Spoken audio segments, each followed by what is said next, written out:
Hello everyone! Today we're going to be making a grilled cheese sandwich, or cheese toastie as some people like to call it. For this you'll need 2 slices of bread. I've got crusty sourdough bread, but you can use any bread you like. 2 slices of American cheese, squares, and some butter, some soft butter. So I've just put some butter on the bread, on one side of the bread, and I've got the cheese slices ready to use, and I'm just going to be using a non-stick pan to make the cheese toastie. Okay, so I'm just going to put the 1 slice of bread into the non-stick pan.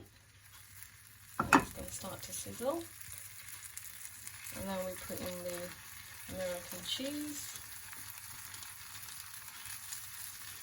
and then the next slice will go on top. And we just let it cook for a few minutes on either side.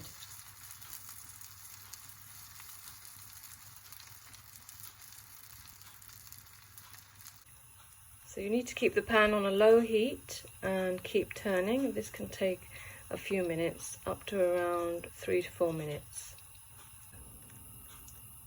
It's also a good idea to press the bread so that the cheese melts evenly.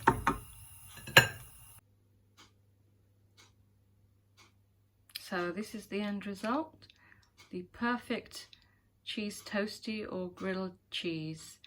Nice and crispy on the outside and soft on the inside. This is a great idea for lunch or just as a snack or even breakfast.